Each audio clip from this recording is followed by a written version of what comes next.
Hai, shalom kekasih mulia dimanapun Anda berada. Berjumpa kembali bersama dengan saya Salsa masih di God's Calling. Kali ini episode yang sangat spesial ya. Hari ini episodenya spesial. Kenapa spesial Salsa? Tepat hari ini tanggal 15 Mei 2026 kita merayakan hari ulang tahun Pipka.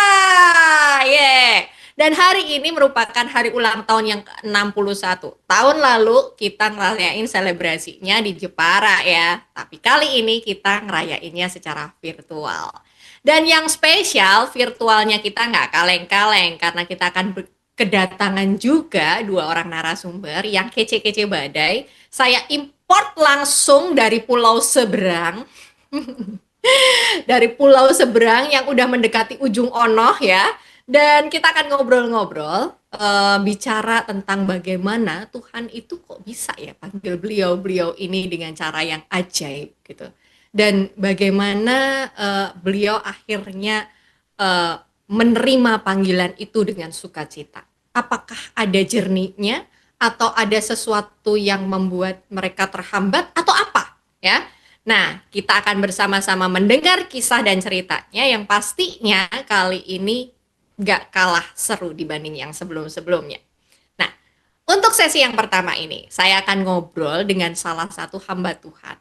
Ya, kalau dari rambutnya, rambut putih itu pertanda kata orang wise, bijaksana. Ya, kalau dari logat-logat saya udah mulai berubah-berubah ya. Pasti Anda udah mulai mencurigai kemanakah Salsa akan membawa kita berjalan-jalan. Ya, Bapak ini rambutnya agak putih-putih begitu ya. Tanda dia semakin lama semakin wise ya.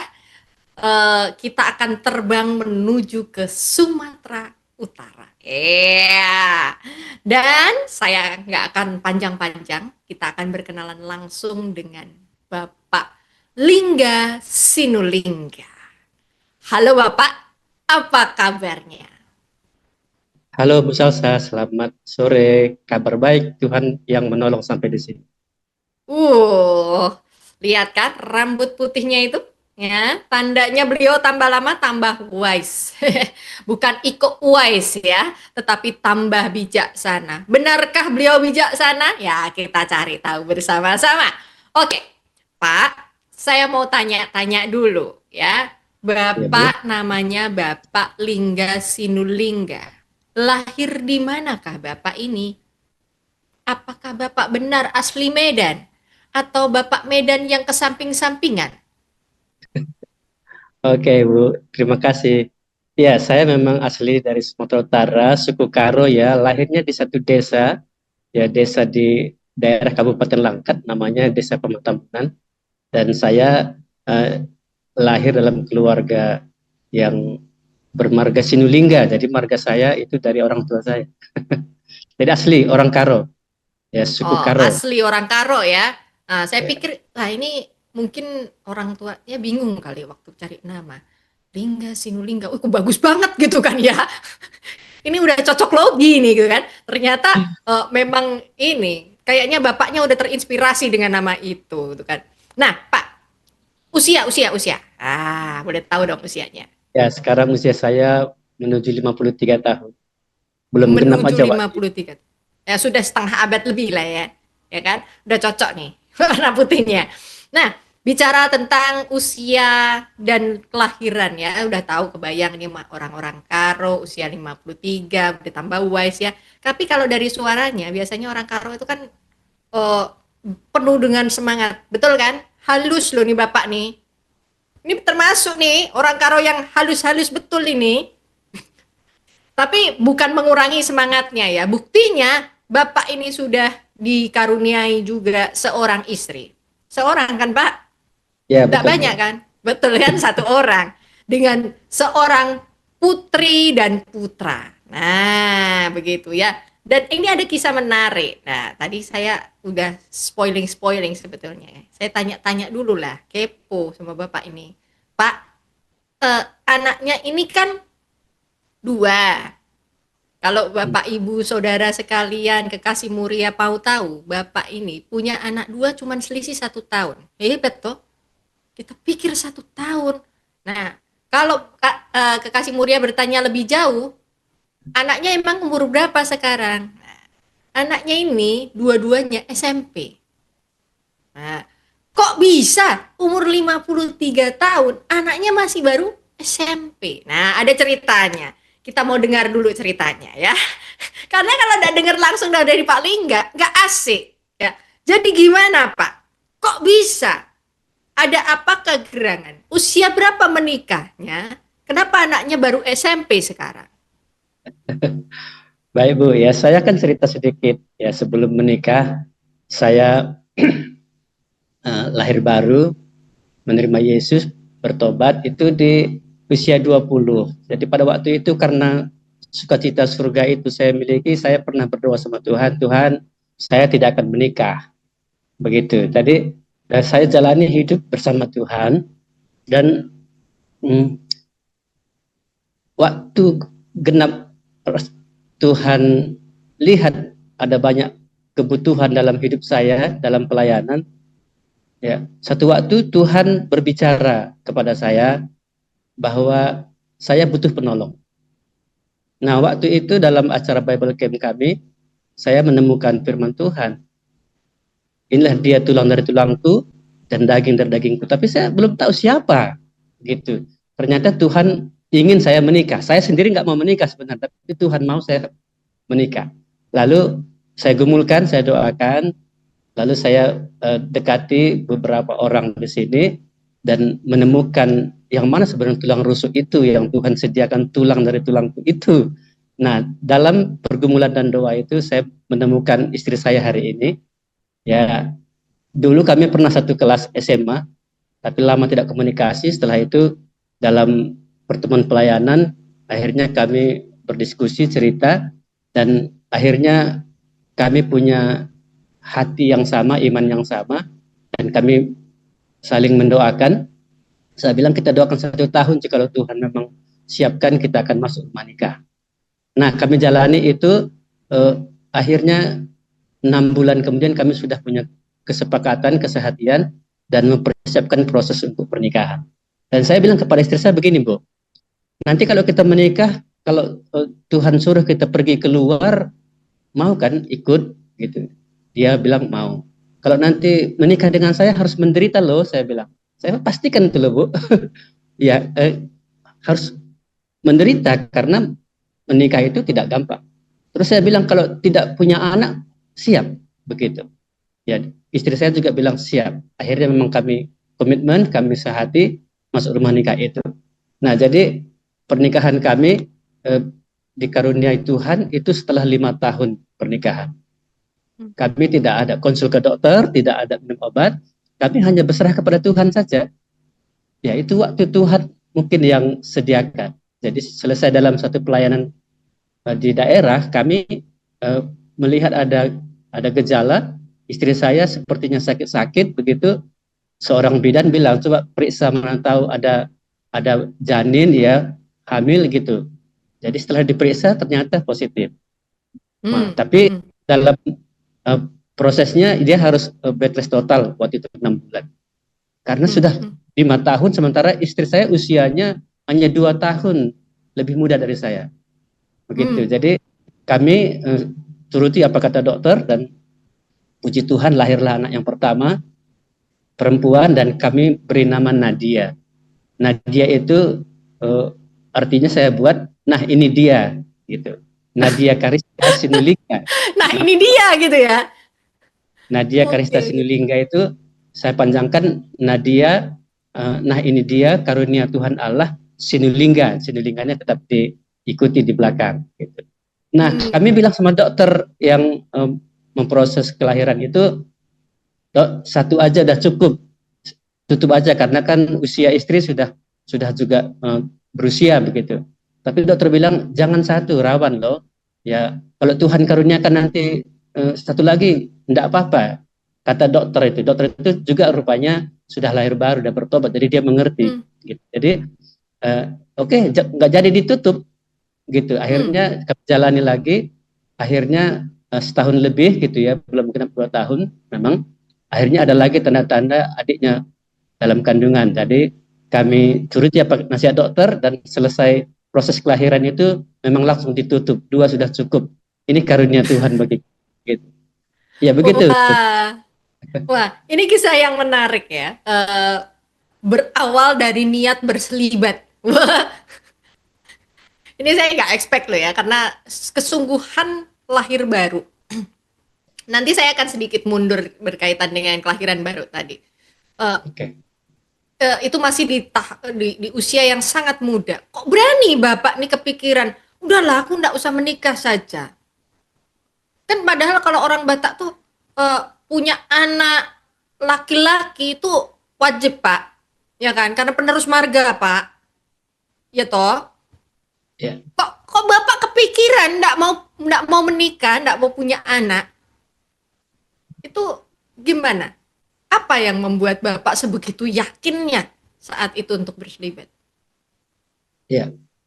Satu sisi saya melihat akan besarnya karunia Tuhan, sehingga tidak ada yang lain yang apapun yang menyeimbangi itu. Jadi bagi saya cukuplah kasih karunia Tuhan itu. Ini keselamatan yang dikaruniakan itu, penebusan Kristus untuk pengampunan dosa bagi saya itu sangat besar artinya bagi saya. Sehingga saya rela untuk ikut Tuhan apapun yang Tuhan katakan. Rela untuk meninggalkan kesenangan saya begitu. Meskipun dalam satu sisi tidak harus menikah baru kita bisa berbahagia. Apa tidak harus menikah baru berbahagia, sendiri pun bisa berbahagia gitu. Nah, jadi saya mempercayai iman saya ini, saya bersama dengan Tuhan Yesus sudah cukup begitu. Sudah lebih Tapi daripada ya cukup. lebih dari cukup. Bahkan saya pernah berdoa untuk hal yang lain. Saya bilang kepada Tuhan, Tuhan usia saya 40 tahun saja. Nanti setelah 40 tahun Tuhan silahkan ambil saja saya. Kenapa 40? Karena 20 tahun saya dalam kegelapan itu biar seimbang hari-hari saya di dalam terang di dalam Tuhan 20 tahun. Ya, setelah itu Tuhan panggil silahkan saya siap gitu. Dan setelah usia 40 pada waktu itu saya doa lagi, Tuhan, ternyata Tuhan belum ambil. Kalau Tuhan karuniakan tambah 20 tahun lagi Tuhan biar banyak yang saya lakukan untuk Tuhan. Gitu. Jadi menunggu 60 nanti doa lagi. Gitu. Oke, ini menarik ya. Tadi Bapak bilang, saya pernah berdoa dan minta sama Tuhan, Tuhan biar umurku 40 saja. Karena 20 tahun aku pernah ada di dalam masa kegelapan. Pak, masa gelap apa yang Bapak alami sampai sebegitunya? Dan bagaimana Tuhan transform, mengubahkan Bapak? Inilah sebenarnya rahasia kebahagiaan saya.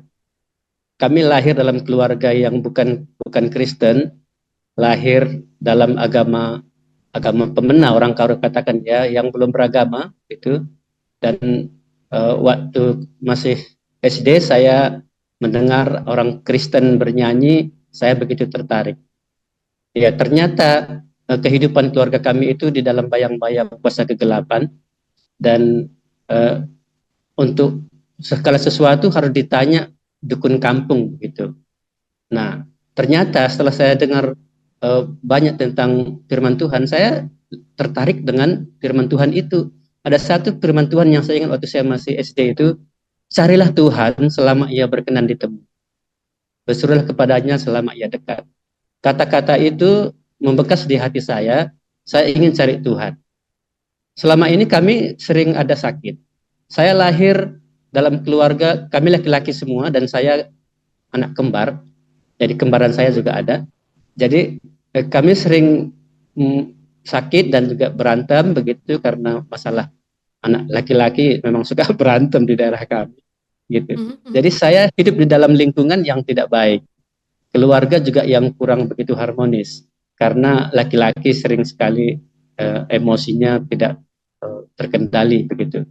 Nah, jadi waktu saya dengar firman Tuhan itu, saya mulai ikuti kegiatan sekolah minggu. Ya, dulu ada penginjilan di daerah kami, saya ikuti begitu.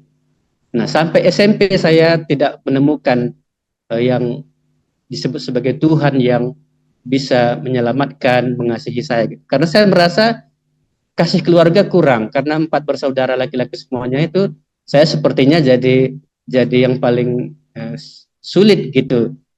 Ada banyak pekerjaan-pekerjaan yang harus saya lakukan, dan saya merasa nggak nyaman di rumah. Pernah putus asa, bahkan pernah merasa udahlah kalau seperti ininya hidup ya mati saja begitu. Tapi Hmm. puji Tuhan, memasuki SMA itu di situ saya mendengarkan kembali firman Tuhan, kabar baik dulu disampaikan oleh hamba Tuhan sekaligus juga eh, guru rohani saya, Ibu Pendeta Teti Sinulinga. Sekarang dia pendeta, dulu guru bahasa Inggris di sekolah itu. Dan saya mendengar firman itu dan saya eh, diberitahukan kabar baik ini. Karena begitu besar kasih Allah akan dunia ini sehingga dikaruniakannya yang tunggal. Supaya setiap orang yang percaya kepadanya tidak binasa, melainkan beroleh hidup yang kekal. Nah, dalam penjelasan firman itu, saya mengerti, ini loh Allah yang mengasihi saya. Ini loh Allah yang saya cari selama ini. Ini loh yang betul-betul bisa menjawab kebutuhan hidup saya. Waktu ditantang siapa mau menerima Yesus, saya angkat tangan dan saya menerima Yesus pada waktu itu. Dan saya bersyukur di sekolah itu saya belajar firman Tuhan. Selama 6 bulan saya ikut dalam kelompok pemuritan yang dibuat oleh Ibu Teti pada waktu itu. Tapi situasi berubah ketika 6 bulan kemudian. Saya begitu sulit menghadapi tantangan, belum siap untuk mengikut Tuhan. Begitu. Jadi saya banyak pergumulan di keluarga, juga di teman-teman, karena kami memang keluarga bukan orang yang berada begitu ya. Jadi butuh banyak biaya, butuh banyak pekerjaan untuk memenuhi kebutuhan sekolah. Nah, jadi saya akhirnya mundur, bukan keluar tapi mundur. Saya tidak ikut pemuritan sampai di sekolah itu saya malah jadi lebih lebih ganas ya, lebih lebih eh, jahat kali ya. Nah, jadi waktu itu saya banyak absen dan nilai saya nggak bagus. Tapi waktu ada Bible Camp, ya saya mengikuti Bible Camp dibuat di sekolah itu, dan akhirnya saya menemukan kembali uh, firman Tuhan yang meyakinkan, yang mengubah hidup saya, yang pada waktu itulah saya yakin saya benar-benar bertobat, bahkan sekaligus saya yakin menjadi hamba Tuhan. Saya menemukan satu ayat firman Tuhan dalam Bible Camp itu di kelas 3 SMA, saya masih ingat. Sebab kamu telah dibeli dan harganya telah lunas dibayar, karena itu muliakanlah Allah dengan tubuh. 1 Korintus 6:20. Saya berpikir dan merenung, kapan saya dibeli Tuhan? Kapan saya ditebus Tuhan? Saya ingat, waktu Yesus disalib, di kelas 1 saya pernah menerima Yesus yang disalibkan. Akhirnya saya membuat komitmen, saya sudah jadi milik Tuhan, saya harus menyerahkan diri saya menjadi hamba Tuhan. Muliakanlah Allah dengan tubuhmu. Sejak itu saya bilang sama Tuhan, Tuhan ini saya, hidup saya adalah milik Tuhan. Tuhanlah yang berkuasa atas hidup saya. Tapi saya nggak berpikir untuk jadi pendeta, untuk menjadi penginjil, tidak. Saya hanya ingin memuliakan Allah saja dengan tubuh ini, gitu. Nah, jadi itulah makanya saya katakan selama ini 20 tahun saya dalam kegelapan itu, dan mulai saat itu saya sudah mengikut Tuhan, bahkan berani untuk bersaksi dan melayani Tuhan. 20 tahun sampai usia 40, sampai usia sekarang ini 53 tahun, masih tetap eksis untuk mengikut Tuhan, begitu. Hmm. Waktu itu kan memang rasanya kayak di SMA kelas 1 karena mungkin masih euforia. Ya. Ketika dapat kesesakan, kemudian lupa. Kemudian Tuhan panggil kembali di SMA kelas 3. Dan di situ Bapak yakin, oke, hanya hanya Tuhan Yesus saja yang jadi pegangan saya. Begitu ya, Pak ya? Ya, karena Dia telah menebus saya, sebab kamu telah dibeli dan harganya telah lunas dibayar. Kapan saya dibeli? Kapan saya ditebus? Saya ingat, oh ini karena kasih Kristus di kayu salib itu. Jadi pengorbanannya itu sudah cukup untuk saya, makanya saya katakan saya mau hidup bagi Tuhan saja, memuliakan Allah dengan tubuh ini. Jadi tubuh ini sudah jadi milik Tuhan. Gitulah iman saya pada waktu itu. Jadi mulai dari saat itu Bapak berkeyakinan, oke, aku enggak menikah pun enggak masalah. Udahlah, aku enggak menikah saja. Waktu itu atau setelah itu? Ya, waktu itu saya fokusnya untuk bersaksi. Enggak berapa lama dari pengakuan itu, saya menemukan satu keyakinan bahwa saya tidak akan menikah. Saya hanya ingin memuliakan Allah saja. Begitu. Oke. Saya Wow. putusan seperti itu. Wow. Dan itu keputusan sadar ya Pak ya, bukan karena euforia ya Pak ya. Saat itu betul. keputusan sadar ya, betul. Nah, Teman-teman lebih jauh. saya Hmm. di gereja sering saya sampaikan kalimat-kalimat itu. Saya tidak akan menikah, saya akan selibat, saya akan melajang saja. Jadi teman-teman sudah tahu kalau saya ini tidak akan punya istri begitu. Tapi ya lama kemudian pada waktu itu, lama kemudian baru ada lagi Tuhan bicara bahwa saya butuh seorang penolong. Kalau Oke. tidak salah Dan ini tahunnya itu menarik. tahun 93, saya yakin ditebus dan saya menyerahkan diri untuk memuliakan Tuhan. 93 dan 2005 itu baru saya ada suara Tuhan berbicara lagi. Bukan di sekolah teologi, ya, bukan, tapi itu dalam pelayanan saya waktu ada Bible Camp. Oke. Nah, Pak, saya tanya dulu. Di waktu Bapak kelas 3 SMA itu Bapak akhirnya mengambil keputusan untuk lahir baru dan Ya, berkeyakinan bahwa aku sudah ditebus sama Tuhan, jadi aku mau menyerahkan hidupku dan tubuhku ini untuk kemuliaan nama Tuhan. Tetapi kapan benar-benar Bapak dipanggil sama Tuhan untuk jadi pelayannya Tuhan? Untuk melayani Dia penuh waktu. Karena tadi Bapak bicara sama saya, Bapak mengawalinya dengan menjadi seorang volunteer di tahun 2000. Apakah di masa-masa itu Tuhan mulai memanggil Bapak untuk melayani, menjadi seorang hamba Tuhan, atau kapan? ya, jadi pada waktu saya menemukan ayat itu, muliakanlah Allah dengan tubuhmu, di situ saya mulai bersaksi. Sebelumnya di tahun 91 waktu saya kelas 1, saya belum pernah bersaksi bahwa saya sudah terima Yesus. Saya hanya menikmati diri sendiri saja. Saya bersaksi, saya bercerita tentang Tuhan Yesus. Nah, ternyata dalam kesaksian-kesaksian yang saya berikan itu beberapa hal yang meyakinkan saya untuk menjadi hamba Tuhan penuh waktu. Yang pertama itu, saya pernah melihat senior Pak Tiansah Ginting itu berkhotbah. Saya berpikir, wah, enak juga ya kalau jadi pengkhotbah seperti Bapak itu, begitu dalam hati saya.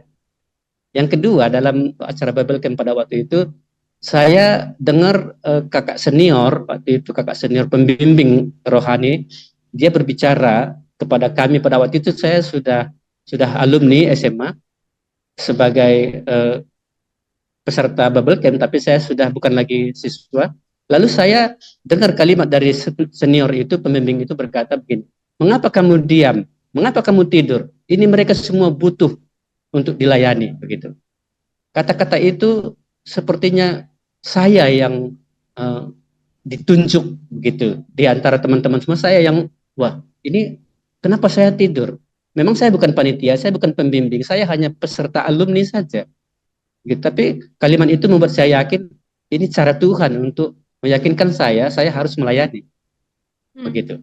Nah, yang ketiga, ketika hamba Tuhan mengatakan begini, ini Ibu Teti pernah bilang, kayaknya kamu ini perlu sekolah teologi. Tapi saya bilang, saya nggak perlu sekolah teologi, saya mau melayani Tuhan. Ya, tapi kalau kamu melayani begitu aja nggak banyak kamu kerjakan, tapi kalau kamu sekolah teologi bisa banyak kamu kerjakan. Jadi ibu ini juga yakin saya punya panggilan itu, ya pasti dari kesaksian saya selama ini. Nah, Pak Tian Sagiting juga berbicara begitu. Pak Tian Sagiting juga yakin, bagaimana kalau kamu gabung dengan saya. Dia minta waktu itu bergabung di Kabat Jahe. Saya katakan boleh, tapi saya tanya dulu orang tua. Gitu. Saya tanya orang tua, terserah. Gitu. Saya bergabung dengan Pak Tiansah waktu itu sebelum masuk sekolah teologi. Gitu. Jadi itu yang meyakinkan saya bahwa Tuhan panggil saya untuk melayani Tuhan sepenuh waktu. Tapi saya nggak berpikir untuk menjadi pendeta di GKMI, begitu saya tidak berpikir. Karena gereja saya dulu bukan di GKMI, ya saya dulu punya gereja lain, gitu. Jadi saya akhirnya sekolah teologi itu dan ada dosen sekaligus juga dari sponsor pada waktu itu bilang bahwa nanti kalau kamu lulus kamu kembali ke daerahmu, bangun daerahmu, begitu. Nah, itu yang meyakinkan saya, Bu, bahwa saya ini melayani Tuhan sepenuh waktu. Oke. Proses yang cukup panjang ya, dan harus diyakinkan berulang-ulang kali bahwa ya ini aku mau memanggil engkau gitu. Wow, luar biasa. Kalau mau masuk di Dan GKMI itu prosesnya tadi sedikit saya sudah ceritakan bahwa Saya melayani Tuhan sebagai volunteer itu 10 tahun, bergabung dengan rekan-rekan alumni SMA dulu, dengan Ibu Pendeta Reguna, dengan Ibu Teti, kembali di daerah kami, Kecamatan Kuala. Saya bergabung dengan mereka gitu. Tapi saya nggak mendaftarkan diri sebagai tenaga orientasi di PIPK. Saya hanya sukarela, jadi saya melayani dengan bebas. Setelah 10 tahun itu, baru mungkin pada waktu itu Pak Pendeta Agus Mayanto datang ke sana memberikan bimbingan bahwa ya kalau enggak mau melayani di KKMI ya ya udah keluar saja begitu. Dan teman-teman juga di sini bilang ya udah ikut aja gitu. Nah, Pak Tiansa pun pernah bilang bahwa enggak ada ruginya masuk di PIPK begitu. Akhirnya tahun 2011 saya putuskan untuk masuk menjadi tenaga orientasi. Di Ya, PIPK. dan sejak itulah sampai hari ini melalui proses yang panjang dari tenaga orientasi, lalu pendeta muda sampai pendeta penuh di sini. Pak Suko lebih tahu dalam hal itu. Wow, wow. Ini kisahnya menarik ya. Eh, dalam proses itu, Pak, apakah hal yang paling berat? Apakah ada yang menentang Bapak ketika mau jadi hamba Tuhan? Apakah keluarga juga mendukung sepenuhnya? Karena kan tadi Bapak cerita ya memang dari latar belakang keluarga yang masih kepercayaan saat itu. Uh, Orang tua saya ketika saya kuliah di uh, teologi sudah dipanggil Tuhan dua-dua. Ya, Oke. ayah saya di SMA kelas 1, sementara ibu saya di waktu kuliah. Jadi tidak ada tantangan dari orang tua, hanya dari saudara waktu itu, tapi itu bukan karena sekolah teologi, karena pelayanan penuh waktu, tapi karena saya berkhotbah, ya tidak diterima apa yang menjadi bahan khotbah saya. Tapi tantangan yang saya hadapi tidak begitu sulit menurut saya, karena saya ada yakin bahwa ada Tuhan yang selalu menolong. Gitu. Wow. Wow. Jadi jauh terasa lebih ringan dan mudah ya Pak ya menjalaninya ya. Ya. Wow, ini Sebenarnya menarik ibu nih. ibu saya sudah bertobat, saya injili pada waktu itu. Oh, Ibu saya sudah bertobat. jadi sebelum Kalau berpulang beliau sudah bertobat ya? ya sudah terima Yesus dan dia mengakui Yesus dalam hidupnya. Tapi karena saya Wow. kuliah di Jakarta, saya nggak melihat bagaimana akhir hidupnya, begitu. Hmm. Tapi kalau ayah saya, memang saya sendiri pada waktu itu juga belum memiliki iman yang benar ya. Apa yang mau saya sampaikan juga saya nggak tahu. Jadi ayah saya ya saya yakin nggak akan ke dalam kerajaan surga itu, gitu. Nah, oke, oke, oke. Wow, Pak, saya tertarik. 10 tahun menjadi volunteer, hidup melayani Tuhan. Volunteer itu kan eh, nggak jelas ya Pak ya. Kamu nggak dibayar ya apa ya. Pokoknya sukarela lah ya begitu. Dengan penuh keikhlasan gitu ya. Besar hati sekali Bapak ini ya. Nah, di masa itu, ketika Bapak menjadi volunteer, apakah Bapak juga punya kerja sampingan lah apa gitu?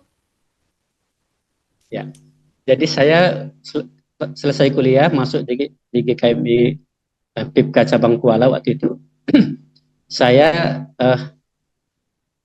melayani memang di situ, tetapi status saya tidak terdaftar. Memang kami di Sumatera Utara sedikit agak lain memang, ya soal terdaftarnya itu belakangan, yang penting melayani Tuhan begitu. Hmm, Jadi hmm, saya melayani di gereja, tapi saya juga cari jalan masuk kepada penginjilan itu melalui pendidikan. Saya mengajar ke hmm. sekolah. Ada ada SMP waktu itu saya masuk sekolah, ada juga SMA begitu. Itu jalan untuk saya bisa mengabarkan Injil kepada mereka, anak-anak muda, anak remaja pada waktu itu. Ya kalau gaji dari gereja saya masih ingat waktu awal-awal itu ya 200.000, ada juga sih dikasih. Ya dari sekolah mungkin hanya dapat 200 juga lah, dari berapa jam waktu itu saya pakai di sekolah gitu. Jadi kebutuhan saya pribadi nggak terlalu menyulitkan, karena kan laki-laki kayak saya kan nggak perlu banyak jajan. Wow. Pak, Jadi itu sedikit, minus loh, Pak. Itu mepet banget. Itu ya mepet betul. banget. Itu saya merasa bahwa ketika Bapak menyebutkan angka itu, saya amazed, Pak. Saya agak tercengang ya. Oh, angka itu masih relate ya saat itu ya. Ya, Tetapi dengan begitu, saya tahu bahwa Tuhan memelihara hidup Bapak sekali ya. Hanya dengan biaya hidup yang sedemikian loh, dan itu Ya. berjalan cukup lama. Dan eh, tadi Bapak bilang juga kan menikah ya di masa-masa itu juga. Terus bagaimana menghidupi istrinya begitu kan ya? Itu saya Ya. langsung pop up di dalam kepala saya tuh, kok bisa itu kalau Tuhan nggak yang pelihara kan nggak bisa ya. Nah ini menarik menarik sekali. Mungkin ada begitu banyak kisah yang Pak Lingga bisa ceritakan, tetapi di sini saya nggak cuman bicara dengan Pak Lingga. Ada kisah lain yang tak kalah menarik juga, dan yang pastinya kisah ini juga akan membuat kekasih Muria, kemudian Pipka Lover, warga GGKM, ia akan mind blowing karena ini unpredictable ya. Ini di luar prediksi BMKG dan on script kami. Ini saya baru mendapatkan informasi ini di detik-detik terakhir. Tapi sebelumnya kita kenalan dulu dengan tamu saya yang kedua. Ini seorang perempuan. Beliau sangat penuh semangat karena saya kenal kakaknya. Kita pernah ngobrol dengan kakaknya. Sama-sama berapi-apinya kayaknya. Mari kita lihat apinya. Apakah semenyala kakaknya? Ya, kita berkenalan langsung yuk dengan Bu Novelba. Halo Ibu, apa kabarnya? Oke, itu masih di mute itu Bu. Mic-nya masih belum menyala. Oke, kita nyalakan dulu. Oke.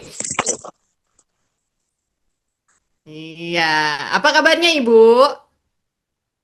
Baik, Mbak Salsa, selamat sore. Wah, ini kalau digambarkan Bu Sukalena itu penuh semangat, apakah saya mau tes dulu? Apakah Bu Nobelba juga penuh semangat seperti kakaknya begitu kan ya? Coba Bu, gimana Bu? Semangatnya hari ini ngobrol bareng sama saya. Tegangkah atau gimana gitu Bu?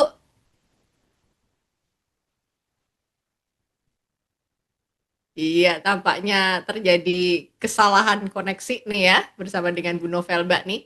Sambil ngobrol dulu, sambil menunggu sambungan dengan Bu Novelba ya.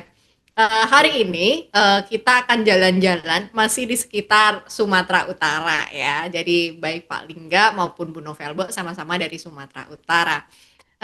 Hanya dari lokasi yang berbeda ya. Dan di seri yang kali ini kita akan bicara bukan hanya tentang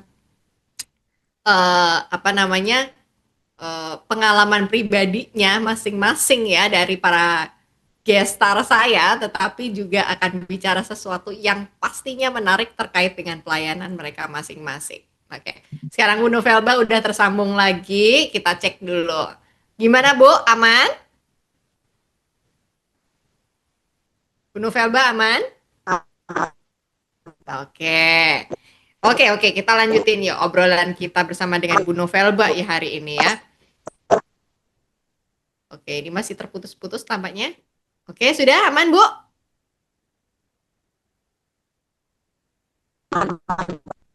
Oke. Nah, Bu Novelba ini nih satu letting ya. Saya kalau saya bilang satu letting itu berarti satu angkatan. Masih satu angkatan dengan Pak Lingga. Usianya nggak beda jauh, so-so lah ya, di 53 tahun. Tapi ada yang menarik. Karena tadi Pak Lingga tidak menyebutkan kisahnya dan baru bercerita tadi, makanya saya agak mind blowing tuh ya. Karena kisah ini yang disebutkan Pak Lingga itu terjadi di Bu Novelba juga. Oke, saya akan bercerita dimulai dari kisahnya. Mari kita dengarkan kisahnya. Jadi Bu Novelba ini sebetulnya informasinya Bu Novelba ini masih seorang diri, masih sendiri. Yuk saya tanya dulu deh, Bu, di usia yang ke-53 tahun, kasih saya cerita dong Bu, awalnya gimana ya? Eh, Ibu ini awal mula ya, kok bisa lahir baru dan terpanggil jadi anaknya Tuhan Yesus. Itu dulu deh. Baik. Tahun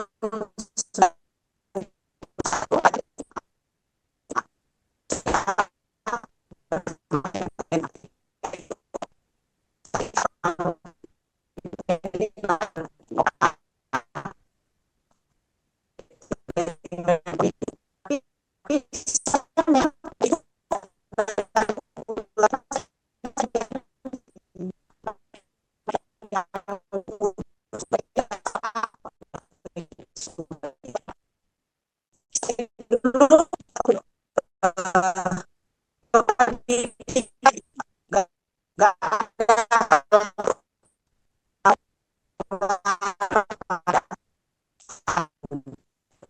Oke, maaf Bu Novelba, saya potong sebentar.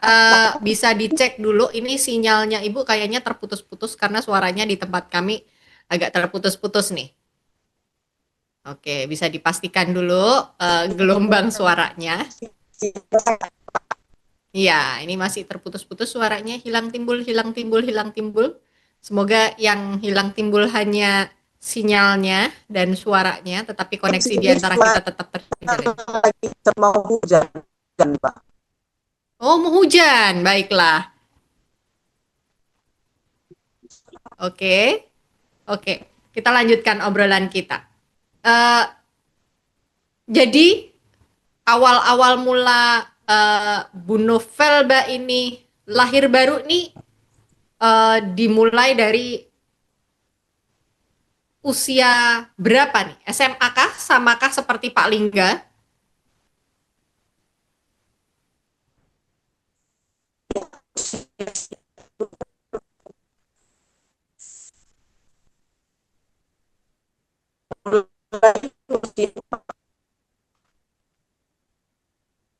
Bu Novelba? Ya, suaranya masih hilang-hilang. Apakah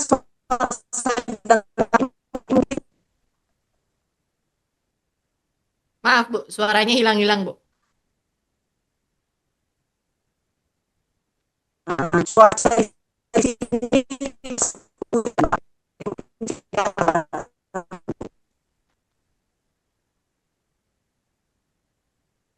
Bu Novelba?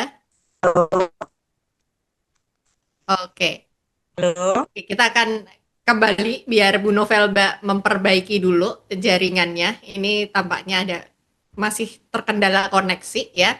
Tapi kita bersyukur ya bahwa obrolan kini bisa berjalan ya. Tadi masih kita mendengar kisah dari Pak Lingga, kita masih mau dengar nih kisahnya dari Bu Novelba. Karena kisah dari Bu Novelba ini tidak kalah serunya ya. Dari yang saya dengar, Bu Novelba ini pun mengambil keputusan yang besar terkait dengan hidup sendiri. Oh, ini tantangan sekali ya. Tadi kalau Pak Lingga itu sudah dimulai dengan aku lahir baru, aku mau ikut Yesus, mau menyerahkan hidupku dan tubuhku ini untuk kemuliaan Tuhan, maka aku mengambil keputusan untuk aku udah deh selibat aja. Gitu. Tetapi kalau Bu Novelba ini agak lain ini. Alasannya tadi statement yang dikeluarkan pun agak mencengangkan gitu. Tetapi mungkin buat Anda kekasih Muria, kemudian juga Pipka Lover dan warga GGKMI, Anda mungkin sedang dalam masa-masa yang sama seperti Bu Novelba, mungkin ini akan menguatkan, kisah ini akan menguatkan Anda. Oke, kita cek dulu Bu Novelba, is aman Bu?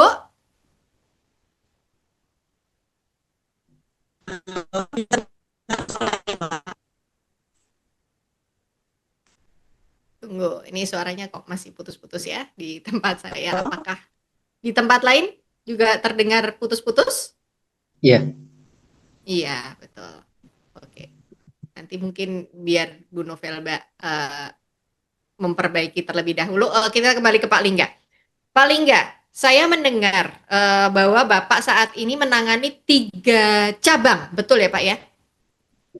3 pos PI begitu, jangan 3 Oke, cabang. 3 pos PI. Di mana saja Pak, boleh tahu?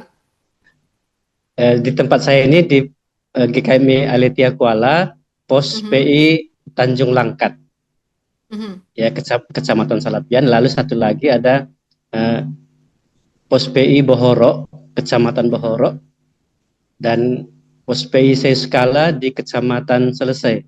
Tiga kecamatan yang ya lumayan jauh lah. Berapa jarak antar pos Pak? Dari tempat saya ini di Tanjung Langkat ke Bohorok sekitar 20 kilo. 20 kilometer. Okay. Dari tempat saya ini ke Seiskala sekitar 25 kilometer. cukup jauh. Dan jadi apakah itu dilakukan siklus begitu? Jadwalnya kapan ke sana gitu? Apakah dalam 1 minggu Bapak harus ya mondar-mandir ke 3 tempat ini atau seperti apa Ya, memang rutinitasnya? harus mondar-mandir. Untuk jadwal khotbah saya tetapkan sebuah roster. Minggu pertama saya ada di pos PIC Skala. Hmm, hmm. Minggu kedua saya tetapkan saya di pos Bohoro. Minggu ketiga saya ada pertukaran mimbar. Kalau tidak ada jadwal saya di pos Tanjung Langkat. Minggu keempat saya di pos Tanjung Langkat. Minggu kelima, kalau ada minggu kelima saya di pos Tanjung Langkat. Itu jadwal khotbah. Kalau mingguannya di hariannya hari Senin saya di Seskala. Saya pergi nginap di sana. Besok Selasa kami ke Tanjung Langkat. Rabu kami ke pos Bohoro. Hari Oh, Kamis Tanjung Langkat. Jumat kami keliling sesuai kebutuhan jemaat. Hari Sabtu wow, persiapan minggu. Begitu loh Bu, jadwal saya. Di samping itu wow, saya wow. mengajar di sekolah. Pak, itu nggak capek, Pak? Iya, tadi saya juga agak miss begitu Bapak sebutin jadwal Bapak. Setiap hari saya agak mind blowing. Aduh Pak, 20 kilo, 25 kilo Bapak mondar-mandir every day, setiap hari ya. Dan itu Bapak masih mengajar sebagai guru agama. Ya. Setiap Masih hari kah? saya mengajar itu di hari Selasa, Kamis, Jumat 3 kali. Untuk Hah? semester ini tiga hari. Semester yang lalu 4 hari. Hah? Kok bisa Bapak nih? Pak itu jauh loh Pak. Pak saya tanya dulu. Apa yang membuat Bapak begitu semangat untuk melayani Tuhan sampai sebegitu? Karena eh, menjadi guru ini Pak Lingga ini honorer ya kekasih Muria ya. Ini Ya, hanya diperbantukan loh. Ini hanya diperbantukan. Jadi Pipka Lovers, Pak Lingga ini guru agama, diperbantukan di sebuah sekolah ya Pak ya. SMA ya Pak ya. SMA beliau mengajar agama karena yang harusnya mengajar agama ini sebetulnya dalam kondisi kurang baik ya, kurang sehat begitu. Makanya banyak sekali jadwal yang akhirnya diisi oleh Pak Lingga sebagai seorang guru agama. Tapi di antara kesibukannya itu sebagai guru honorer, Bapak ini ternyata tadi gara-gara saya tanya tuh, kok bisa Bapak ngaturnya jadwal gimana? Bisa berputar begitu banyak tempat. ya. Di posisi skala ini kan baru 5 tahun terakhir. Oke. Jadi saya eh, bukan dari awal, gitu. Tapi di pos Bohoro Tanjung Langkat itu dari awal memang saya yang eh, melayani di sana. Jadi pengaturan jadwal kan setiap semester ataupun setiap tahun itu berbeda, tetapi Mhm. tetap digunakan setiap hari seperti ini. Jadi eh, melayani Tuhan itu bagi saya nomor satu. Hmm, hmm. Ya di gereja itu pasti nomor satu, sekolah itu nomor dua, begitu. Jadi Oke. saya percaya dan meskipun dalam pelayanan beberapa waktu yang lalu saya mengalami penyakit ya, tapi ya oleh pertolongan Tuhan saya juga bisa sembuh dan terus melayani sampai hari ini. Jadi Oke. pengaturan jadwal itu eh, lah yang saya sebut sebagai metode pemuritan saya. Hmm, hmm. Gitu. Itu Jadi yang membuat akhirnya tersistem ya, sekalipun kadang-kadang Bapak tidak ada di tempat, tetapi jemaat dan tim yang ada di sana tetap bisa mengikuti ritmenya ya. ya, terutama istri Oke. saya penolong yang Tuhan karuniakan, Mhm, berhubung mhm. dia juga memiliki pendidikan teologi ya, jadi dia sangat mengerti pelayanan ini. Kami memang satu hati dulu waktu pernikahan Hmm, itu untuk melayani Tuhan. Nah, oke. di setiap pos ini saya mempersiapkan eh, jemaat itu untuk menjadi murid, menjadi pelayan, menjadi pemimpin. Jadi ketika saya tidak ada di tempat, mereka sudah bisa mengendalikan semua kegiatan pelayanan. Ya Oke, bersyukur oke. setelah setelah 3 tahun terakhir ini, ya sebenarnya kalaupun saya nggak dipakai lagi di sini, mereka sudah bisa melayani, sudah siap mereka untuk melayani, begitu ya. Wow, Wow, ini menarik ya. Nanti kita akan tanya lebih dalam lagi gimana caranya pemuritannya, model pemuritannya ya. Kembali ke Bu Novelba nih. Kayaknya udah aman nih, Bu. Gimana Bu Novelba? Udah amankah sinyal dan audionya? Kita tes dulu deh. Gimana Bu Novelba? Sudah amankah?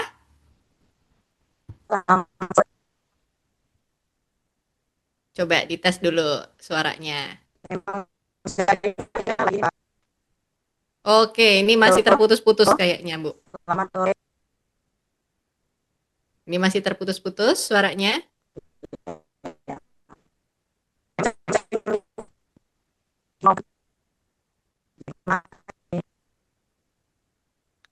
Oke, boleh saya minta tolong ini Bu Novelba out dulu, kemudian comeback lagi. Kita mau pastikan bahwa itu memang bukan karena gangguan apa namanya ponselnya, tetapi memang karena ada trouble sinyalnya. Sambil kita menunggu kisah dari Bu Novelba, saya kembali lagi ke Pak Lingga. Dan model pemuritannya, Pak. Kita mau bicara kembali tentang model pemuritan. Model pemuritan yang Bapak lakukan ini modelnya seperti apa nih, Pak? Sampai akhirnya bisa seyakin itu tuh jemaat jadi bisa ditinggal. Misalnya Bapak nggak ada di tempat pun, jemaat tetap bisa berjalan. Iya. Modelnya seperti apa pemuritannya? Saya membuat sistem membagi jemaat itu dalam beberapa golongan. Ya, jemaat itu ada yang belum percaya, dia butuh Injil. Ada yang sudah percaya, dia butuh pemuritan. Saya bedakan di situ loh. Yang belum percaya butuh Injil, penginjilan. Yang sudah percaya itu butuh pemuritan. Nah, pemuritan ini saya bagi 3 kelompok lagi.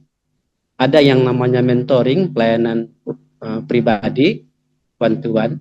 Ada pelayanan kelompok, namanya saya buat di sini ya kompak gitu, kelompok PA kita, gitu, kompak. Ya, lalu ada yang ketiga namanya training. Jadi sesuai dengan tingkat kemampuan mereka, saya akan siapkan yang percaya ini betul-betul menjadi murid itu.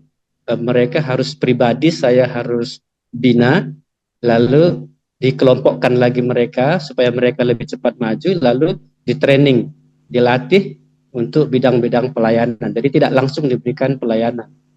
Nah, begitu. Jadi gereja di tempat saya pelayanan ini, saya siapkan misi itu dengan cara begitu, yaitu ada penggembalaan, ada pemuridan, dan ada pelayanan. Jadi ketiga cara ini saya wujudkan dalam pemuritan saya. Jadi hari Minggu itu memang penggembalaan, saya sebut namanya penggembalaan, dan di hari-hari lain tadi itu saya sebut namanya pemuritan atau training pemuritan. Tergantung apakah dia di training ataukah dia di kelompok kompak, ya komsel begitu, atau di kelompok pribadi begitu. Dan orang-orang yang sudah dalam kategori dimuridkan dalam tingkat training itu mereka dipercayakan lagi untuk membina temannya yang lain secara pribadi ataupun kelompok. Tapi di training ini saya harus tangani terus begitu. Di training ini pun beberapa pelajarannya, misalnya training misalnya sebagai murid, ya apa yang harus dipelajari, entah doktrin atau tentang konsep kebenaran tentang Yesus begitu. Atau di dalam tingkat yang lebih tinggi lagi, mereka itu menjadi pelayan. Bagaimana seorang pelayan? Jadi tingkat murid yang awal, lalu nanti diperlengkapi mereka jadi pelayan. Nah, setelah mereka jadi pelayan, sudah langsung diterjunkan, dipraktekkan, mereka bisa melayani. Nah, sekarang dalam tingkat training pemimpin, leader, jadi mereka dipersiapkan jadi pemimpin. Jadi sekalipun nanti saya tidak di sini, mereka sudah bisa memimpin semua kegiatan pelayanan. Ya, itu adalah tingkat-tingkatan dalam pemuritan yang saya lakukan. Wah, Pantesan ya tagline-nya di belakang tuh menjadi gereja murid yang dan memuridkan. Wah, keren sekali nih ya. Iya. Ini Jadi di sistem pos pemuritannya PI ini menarik loh. ini di pos PI Tanjung Langkat. Visi Hmm, hmm, saya ya bersama dengan jemaat di sini, kita bukan saja menjadi gereja, tapi harus menjadi gereja murid. Gereja murid tentu belajar dari murid-murid yang dibentuk Yesus di Alkitab, dan hmm, nanti mereka akan memuridkan. Jadi hmm, bukan saya lagi nanti yang memuridkan, mereka memuridkan. Saya hmm. hanya menarik saja mereka. Gitu. Dan tentu Ya, ya. sebagai hamba Tuhan saya menggembalakan mereka. Hanya sebulan sekali saya bertemu dengan mereka. Gitu. Oke, Kalau di oke. pos PI saya skala itu saya berikan visinya itu menjadi gereja yang memuliakan Allah dan memberkati sesama. Oke. Gitu. Jadi visi ini yang kami mau capai dengan misi yang saya katakan, ada penggembalaan, ada pemuridan, ada pelayanan, bahkan juga dalamnya ada misi. Gitu. Kalau di Hmm, pos hmm, Bohorok misalnya, visi kami itu menjadi gereja yang memberkati, menjadi jemaat yang memberkati umat. Nah, jadi hmm, mereka kalau nggak dilatih, di training, ya bagaimana bisa memberkati umat. Nah, hmm, jadi hmm, orang-orang yang sudah percaya ini harus memang selain digembalakan, mereka juga dimuridkan. hmm, hmm. Nah, ini rahasia yang kami buat di sini. Oke, oke. Ini menarik ya. Jadi bukan hanya sekedar kamu diisi secara pribadi, tetapi juga diajar untuk setelah kamu tahu secara pribadi, kamu juga sudah harus jadi murid. Setelah kamu jadi murid, setelah kamu pinter ya mari kamu memuridkan nih teman yang lain ya. Nah, jadi ada regenerasi terus-menerus ya Pak ya. Ya. Wah ini cocok nih sama tema kita nih, Compassion for the Generation ya. Bagaimana proses pemuritan ini akhirnya membuat alurnya semakin lama semakin berjalan. Jadi yang tua mengajarkan, yang senior lebih senior, mengajar yang lebih muda. Kemudian kepada anak-anak muda yang lain. Kalau anak-anak muda di sana seperti apa, Pak? Apakah antusiasnya juga sama gitu? On fire sekali itu. Ya, di pos PI saya tidak banyak pemuda, tapi Mhm, eh, ada sekitar sekarang ini tinggal 3 yang pemuda ikut dalam tim training saya di mhm. pos Tanjung Langkat ya. Kalau di pos skala semuanya orang tua. Orang Oke. muda waktu itu saya coba training tapi mereka punya banyak kesibukan, jadi belum Mhm, berjalan mhm, baik gitu. mhm, Di mhm, pos Bohorok juga tidak ada pemuda karena memang pemudanya di sana tidak ada karena sudah pada berumah tangga, sudah menikah. Jadi mhm, orang mhm, mudanya memang di sini tidak begitu banyak. Tapi mhm, orang tua juga, tapi usia mereka masih rata-rata dengan saya lah atau lebih muda begitu. Jadi mhm, masih mhm. energik, bisa mereka mengikuti pelajaran-pelajaran dalam pemuridan itu. Wow, wow. Tetapi sistem dan caranya, polanya ini bagus banget ya. Caranya untuk memuridkan ini. Nah, ini bisa menjadi contoh yang baik ya untuk GGKMI ya, People Lover, dan ini bisa nih diadaptasi nih ya, diadopt nih ya sama gereja-gereja lokal di tempat Anda bertumbuh. Nah, saya cek dulu Bu Novelba nih. Apakah sudah oke Bu Novelba? Kita cek ya. Hmm. Selamat sore Mbak Salsa. Wah, puji Tuhan. Yang ini bisa nih kedengeran jelas banget nih suaranya nih. Oke. Apa kabar, Bu? Baik Mbak. Nah, oke. Kita bergerak lebih cepat, Bu. Tadi saya sudah menceritakan Bu Novel Bani usianya 53. Sosol lah sama Pak Lingga lah ya. Satu letting, satu angkatan. Yang menarik, saya tadi mau tanya dulu. Jadi Bu Novel Bani ini mengawali lahir baru tuh kapan? Di tahun 91 tamat SMA saya situ ya Mbak. Nah, Ketika itu saya mau masuk UMPTN. oke. Tapi sebenarnya tujuan saya ya mau sekolah gitu, nggak ada ketuhan gitu. Walaupun Ibu Sukalena itu udah pelayanan gitu. Tapi satu pagi Ibu Sukalena mengajak saya saat teduh. Ketika itu firman Tuhannya Yohanes 1 ayat 12.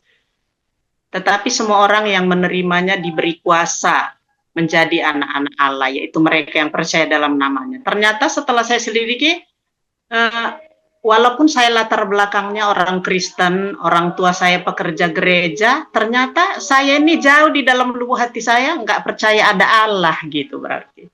Karena ketika itu waktu mendengar firman Tuhan itu, oh ada kuasa. Karena Allah itu nggak kelihatan. Lalu saya pernah berdoa ketika bimbingan itu hujan gitu ya. Terus saya berdoa, Tuhan, kalau kau memang ada, berhentikanlah hujan ini. Dan hujannya berhenti. Lalu saya, berarti betul Allah itu ada begitu ya. Itu pertama sekali saya meyakini ternyata Allah itu ada. Walaupun saya tahu Tuhan Yesus itu Allah gitu. Namanya orang gereja gitu ya. Tapi sebenarnya jauh di dalam hati saya ini, ternyata saya itu seperti orang yang ateis mungkin. Saya agamanya Kristen. Masih meragukan ya? Iya, tapi keyakinannya ternyata bukan Kristen gitu. KTP-nya mungkin Kristen secara keturunan, tapi jauh di hati saya ini ternyata saya ini nggak percaya ada Allah. Dan itulah pertama kali saya mempercayai Allah ada gitu. Terus berjalan saya kuliah, ternyata goncang keyakinan saya tentang hidup yang kekal. Ketika pulang Ibu Skalena tanya, kayak mana Dek? Masih yakinnya kau kalau mati masuk ke surga? Itulah pertanyaan yang membuat saya sesak setiap kali pulang. Karena jauh di dalam hati diinterogasi saya, ya sama Bu Sukalena ya? Iya, dia mungkin nanti masih yakinnya adikku ini gitu kan. Karena mungkin dilihatnya belum ada apinya gitu. Masih belum bisa nyambung sama Ibu sekalian, nah mungkin gitu penglihatannya kan. Kayak mananya Dek, kalau nanti misalnya kau mati, masih yakinnya kau masuk surga gitu. Jauh di hati saya memang nggak yakin, karena saya tahu saya masih buat dosa gitu. Mungkin orang nggak tahu, tapi saya tahu gitu. Buat dosa apa? Nanti kalau orang yang begini nggak masuk kerajaan Allah, berarti saya nggak masuk kerajaan Allah. Tapi suatu waktu Ibu Nova buat Bible Camp gitu ya. Buat Bible Camp, saya bingung status saya apa. Karena memang pertobatan saya juga kan status ya, menjadi anak Allah, dari anak iblis jadi anak Allah gitu. Lalu saya berdiam di tengah barisan. Karena dulu campnya ada yang pemuritan, ada yang penginjilan. Lalu saya bilang sama Tuhan, Tuhan aku nggak kenal diriku. Statusku pun aku nggak tahu. Apakah aku sudah murid atau masih mau diinjili gitu. Tapi kok Tuhan tahu siapa aku gitu. Lalu di tengah barisan itu orang Ibu Nova bilang, yang penginjilan sebelah sini, yang pemuritan sebelah sini. Saya masih berdiri di barisan karena saya tidak tahu status saya. Lalu Ibu Nova bilang gini, Per, sini Dek, kau di apa Jaya pemuritan gitu. Berarti udah murid saya begitu. Dalam hati saya akhirnya saya masuk pemuritan, dan waktu itu saat teduh dibawa Ibu Kartini dan dia bawa dari Roma 5 ayat 9. Lebih-lebih karena sekarang kamu sudah dibenarkan, kamu pasti diselamatkan dari murka Allah. Mulai dari situ saya tidak pernah ragu lagi dengan keyakinan saya terhadap hidup yang kekal. Karena di situ dibenarkan, dan Allah mengajari saya begini. Dibenarkan itu sebenarnya salah. Tapi karena Allah yang membenarkannya, maka menjadi benar. Itu yang dimengertikan Allah bagi saya, maka pasti ada kepastian kamu diselamatkan dari murka Allah. Semenjak itu saya nggak ragu lagi. Ini yang saya pegang sampai hari ini, bahwa saya itu sudah jadi anak Allah. Mau apapun ceritanya di depan, saya sudah tetap jadi anak Allah. Lalu itu berjalan terus, berjalan. Saya tidak pernah memikirkan apapun, baik itu pernikahan, baik itu panggilan gitu ya. Saya hanya menolong Ibu Skalena. Kami mulai nyambung gitu ya. Jadi waktu Ibu Lena mulai membuka anak-anak ke sana, ke desa-desa, saya ikut. Jadi saya kawannya terus, mulai dari nol. Jadi kami berdua berjalan terus. Saya nggak ada punya tujuan apapun, yang penting menjadi pendukung aja, penolong gitu bagi Ibu Skalena. Karena waktu itu hanya kami berdua masih. Lalu kami jalan ke sana, seiring waktu kami dulu 2 minggu sekali ke Ekanopan tempat Ibu Nova ibadahnya gitu. Karena belum ada gereja.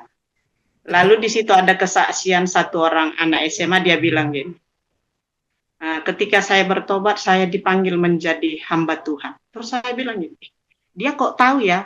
suara Tuhan manggil dia, aku kok nggak tahu ya, Tuhan itu manggil aku mau kemana gitu. Lalu mulai saya berpikir gini, Tuhan, kayak mana caranya mendengar suaramu bahwa engkau memanggil aku menjadi yang full time atau full timer gitu. Aku nggak tahu, kemana arahnya aku nggak tahu gitu. Lalu pada saat itu saya membaca firman Tuhan dari kitab Hagai pasal 1 ayat 8. Naiklah ke gunung, bawalah kayu dan bangunlah rumah itu. Jadi saya punya keyakinan, oh saya berarti membangun bait Allah. Berarti mendukung Ibu Sukalene ini dalam hal jasmani, membangun gereja gitu. Maka saya mulai cari kerja gitu. Saya ngajar honor di SMP karena saya kan sebenarnya sekuler ya tamatannya. Jadi bukan terkhusus gitu. Lalu saya ngajar di SMP. Waktu itu gajinya cuma 100.000, Mbak. Terus saya berpikir begini. Saya memang bilang sama Tuhan gini, Tuhan, kalau aku bekerja, aku akan memberi 50-50 kepada Tuhan. Karena memang itu tujuannya. Tuhan panggil aku bekerja, berarti uangku ini untuk Tuhan. Begitu. Lalu, tapi dengan 100.000 gimana ya ngasih sama Tuhan? Gitu. Lalu saya berladang, Bu, menanam padi. Nah, ada kakak saya mau memodali yang PNS. Dia modali saya berladang. Pertama saya bertani, padi saya itu kecentet. Mbak tahu kecentet nggak bertumbuh besar gitu. Usianya udah mau hampir 1 bulan, tapi padinya nggak tumbuh-tumbuh. Tapi waktunya berbuah, dia berbuah, tapi hanya pulang modal. Lalu saya coba lagi yang kedua. Saya bertani lagi, lalu padinya cantik. Cantik sekali padinya. Terus sore saya melihat ladang itu, senang hati saya. Berarti Tuhan memberkati sekali ini apa yang saya kerjakan. Tapi Mbak tahu, besok paginya saya lihat kembali, separuh di tengah padi saya dari benteng itu habis dimakan tikus. Akhirnya yang di tengah itu nggak menghasilkan apa-apa. Jadi padinya itu yang berbuah, yang di pinggir-pinggir benteng, semua begitu. Jadi saya mulai putus pengharapan. Loh, Tuhan apanya maksudmu?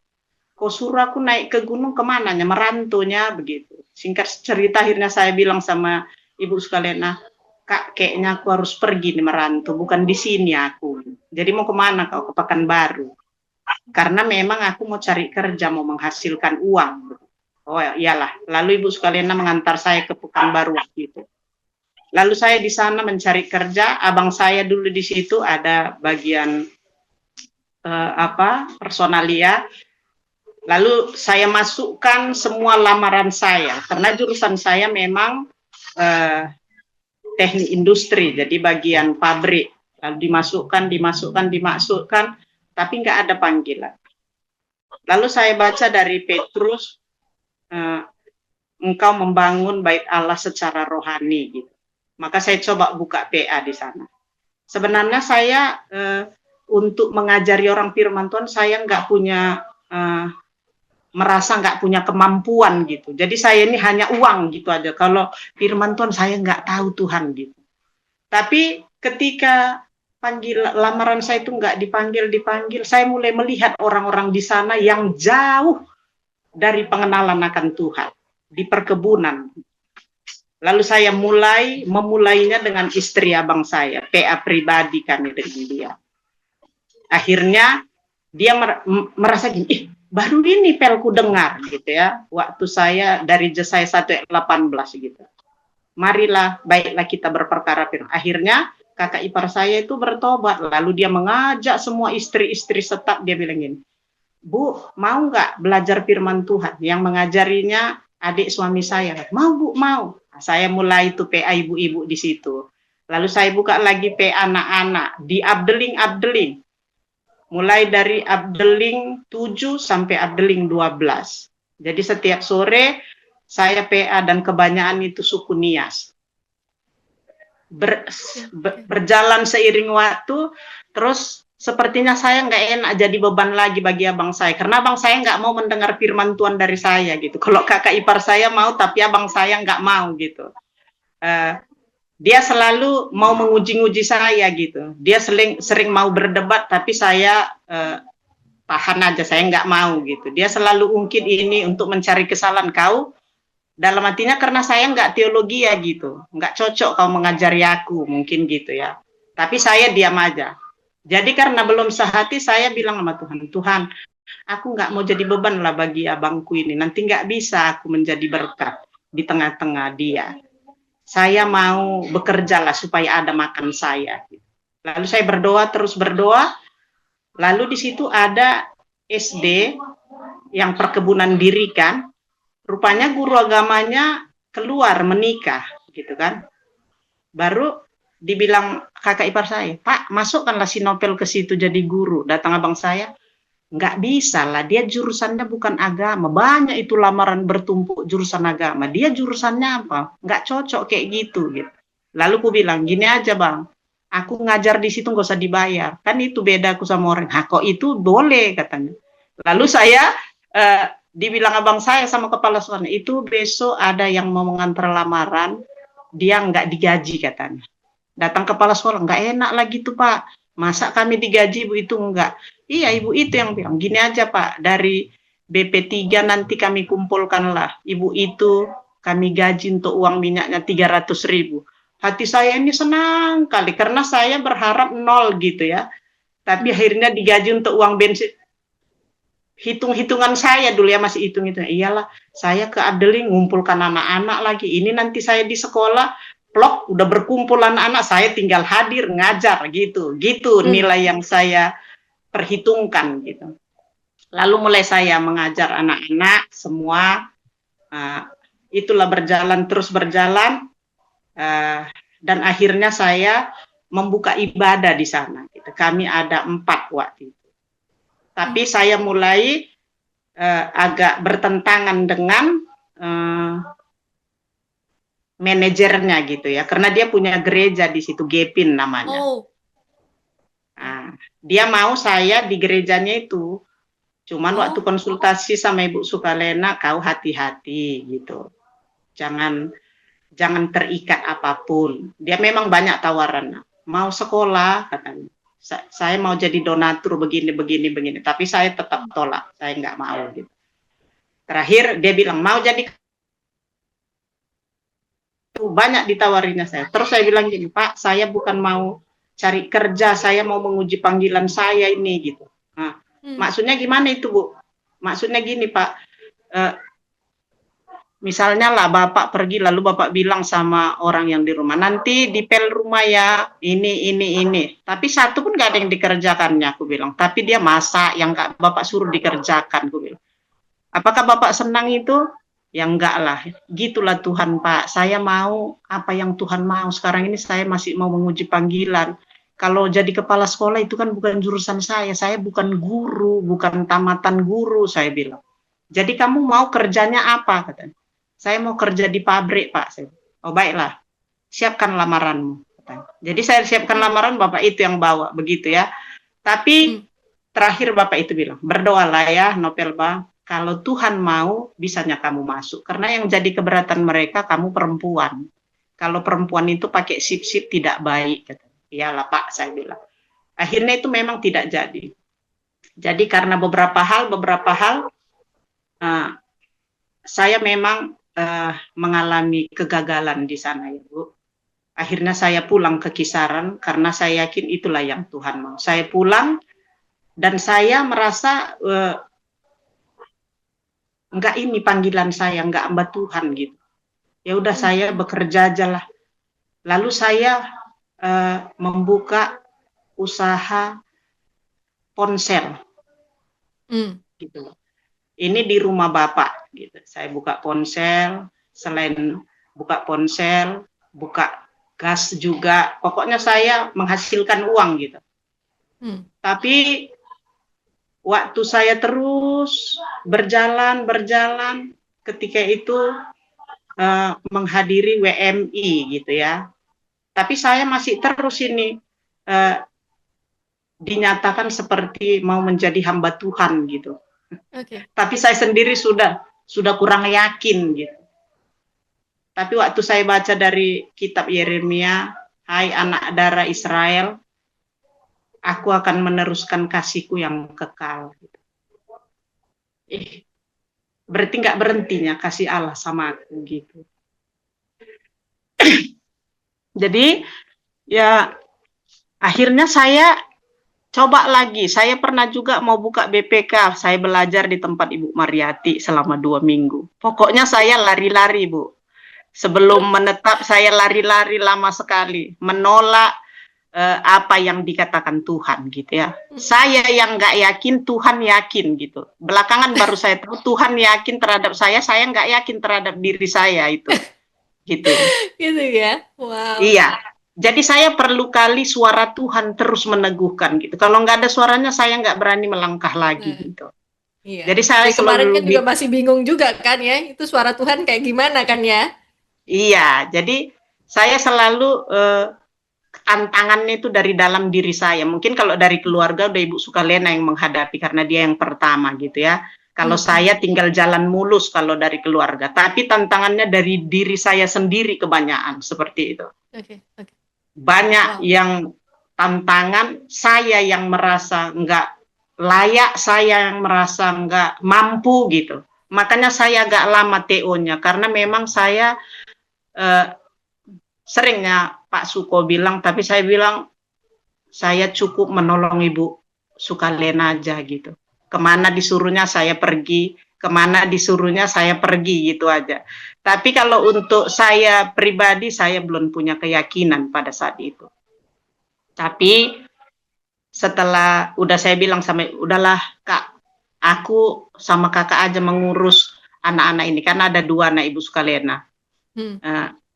Jadi baby sisternya aja lah, aku bilang gitu.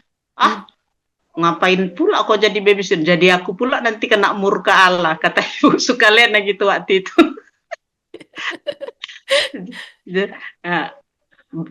Menghadaplah kau kepada Tuhan. Apa yang Tuhan mau samamu. Begitu kata Ibu Sukalena ya. Tapi Ibu Sukalena memang tidak memaksa apapun. Dia memberikan saya kebebasan, kemerdekaan dengan iman saya sendiri gitu. Dia nggak mau saya nanti maju oleh karena dia gitu. Itu nggak kuat sama sekali gitu. Tapi akhirnya benar, itulah kasih Tuhan diteruskan kepada saya. Lalu Tuhan berbicara dari kitab Yeremia pasal 31 itu, engkau akan membangun, menanam kebun-kebun anggur di gunung-gunung Samaria. Jadi yang saya mengerti Samaria itu penyembahan berhala gitu. Jadi saya coba pergi ke Muslim. Saya pikir Samaria itu Muslim gitu. Saya pergi ke kisaran tahun 2012. Saya pergi di situ. Saya belum digaji gitu ya. Saya hidup dari apa yang saya kerjakan. Ketika itu ada anak-anak dari jemaat yang mau sekolah di kisaran. Ada 5 mereka yang saya urus sekolah di sana. Sekalian ada membuka toko pakaian. Jadi itulah yang saya kerjakan sambil saya mencoba masuk kepada Muslim. Tapi tetangga saya memang Muslim. Saya udah coba masuk, ternyata nggak bisa. Oh, berarti bukan Muslim. Lalu saya coba juga Cina. Dan saya ada kawan waktu itu dekat sekolah anak-anak yang saya asuh, Ibu Mariana namanya. Dan dia semangat juga dari metodis sekian. Oh iya ya Bu, ayo kita sama-sama. Kita layani orang Cina. Lalu saya bersama dia pergi berdua gitu. Kami beritakan Injil, dan ternyata tidak terbuka juga sama sekali. Lalu saya mulai bilang sama Tuhan, di mananya Samaria itu? Begitu ya. Di mananya Samaria? Ternyata mungkin keyakinan saya yang agak berbeda tentang digaji gitu menjadi keyakinan. Saya nggak pernah mau dulu digaji gereja karena waktu itu gereja masih kecil. Dalam hati saya belum ada bisa membayar saya. Jadi dosa saya di situ sepertinya saya merendahkan Tuhan gitu. Saya yang mengasihani Tuhan. Itu yang saya mengerti, ternyata selubung yang menutupi sehingga saya nggak bisa melihat isi hati Tuhan. Lalu mulai Ibu sekalian waktu itu, jadi kayak mana ketetapanmu? Apakah kau mau digaji gereja hanya untuk keperluanmu lah, kata. Lalu saya bilang begini, oke lah Bu, saya mau digaji. Ketika itu saya dikasih uang saku saya 350. 350.000 saya mau. Tapi ketika itulah baru saya punya keyakinan memang menjadi hamba Tuhan ininya bagianku. Begitu ya. Tahun 2016 akhirnya saya bilang, udahlah, baiklah Kak, saya pergi ke Siantar karena ini kan pos PI dari Gunung Sion Batubara. Betul. Nah, saya akan pergi ke situ. Mungkin itulah kota Samaria. Dan akhirnya memang terbuka. Doa saya sama Tuhan begini, Tuhan, kalau inilah Samaria yang Tuhan bilang, ada satu orang asli Siantar ini yang percaya kepadamu. Jadi saya memang, Mbak Salsa, untuk membutuhkan keyakinan, memang saya selalu bilang sama Tuhan, Tuhan tolong, nyatakan. Karena banyak keraguan-raguan yang di dalam hatiku ini akibat melihat gitu ya. Jadi saya mau Tuhan menyatakannya gitu. Lalu akhirnya memang di tahun 2017 ada satu orang laki-laki marga Siregar. Memang ini sebenarnya abangnya dulu udah pernah dilayani oleh Ibu Sukalena. Tapi akhirnya enggak ngikut gitu ya, Mbak. Ini adiknya. Datang sendiri dia waktu kami buat Natal, dia datang. Datang dia, dan semenjak itu lalu saya layani dia. Yang pertama saya bilang pelayanannya karena dia yang gagal pernikahannya. Dia hanya 3 bulan pernikahan lalu gagal dan dia seperti udah nggak mau hidup lagi.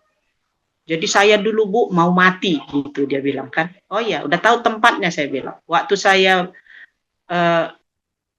ceritakan sama dia tentang Lazarus dan orang kaya, lalu dia bilang, kalau kayak gini Bu, belum maulah saya mati katanya. Jadi semenjak itu takut mati juga dia ya Bu ya. Iya, setelah dibilang begitu, kok enggak mengingat persoalan hidupnya, dia katanya udah lebih bagus mati gitu. Nah, tapi setelah mendengar firman Tuhan bahwa tempat orang mati itu bukan kuburan, tapi ada tempat itu yang lebih mengerikan lagi, dan akhirnya saya tahu dia landing gitu, tahu. Awal kami belajar firman Tuhan dan akhirnya berbeda keinginannya gitu. Berarti dia mengerti firman Tuhan ini bahwa kalau mati belum kenal siapa Yesus itu, nanti maut itu bagiannya. Maka kalau gini Bu, saya belum mau mati ya. Kalau gitu mau kau belajar firman Tuhan, mau. Akhirnya saya ajarlah dia firman Tuhan. 4 kali pertemuan dia langsung gol. Yohanes 3 ayat 16.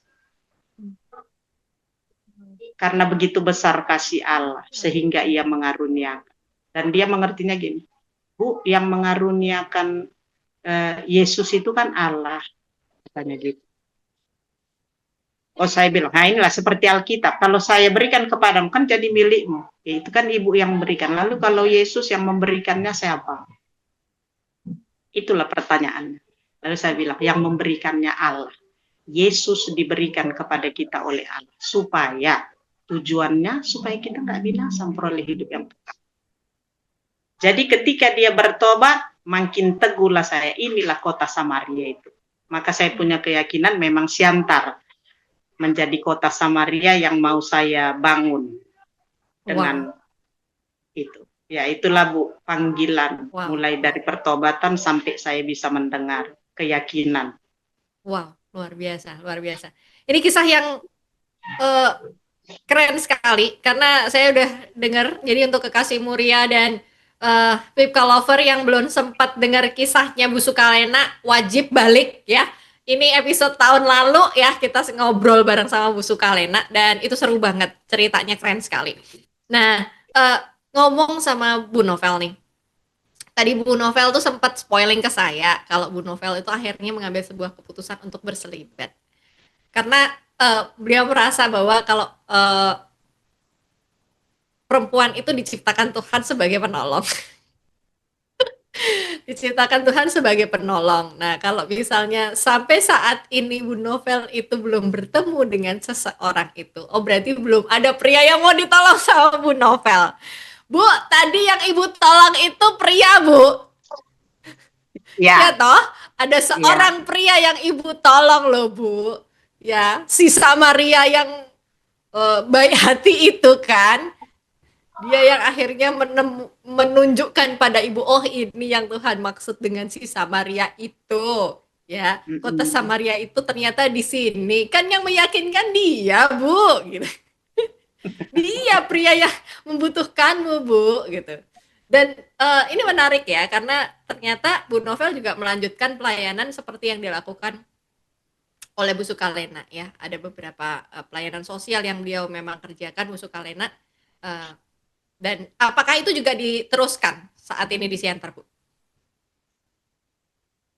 Kalau untuk sejauh ini yang saya mengerti, visi dan misi saya itu untuk orang-orang miskin dan sengsara.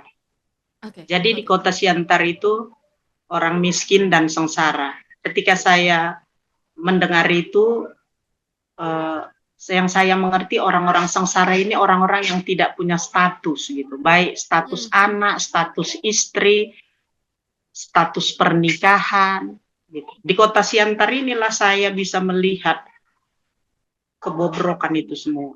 Jadi mengarah ke sana. Dan ini kami sama Ibu Sukalena agak kurang satu visi. Makanya kami agak lama bertentangannya di sini ya.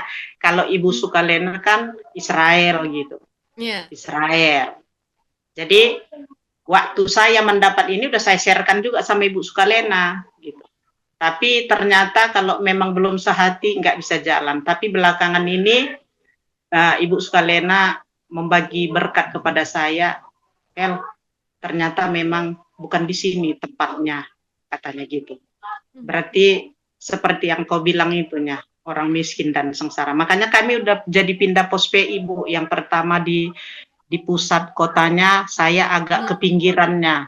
Namanya Martoba, Siantar Martoba. Jadi kami Martoba akhirnya Siantar. pindahnya ke sana karena Ibu Sukalena juga sudah menyetujuinya. Jadi kalau Siantar, visi saya kepada orang-orang miskin dan sengsara. Oke. Wow. Nah, saat ini, Bu, berapa banyak orang yang dilayani di tempat Ibu? Kalau kami masih sedikit, Bu. Mungkin masih 10. Tapi keluarga muda. Yang gadis satu, yang lajang satu.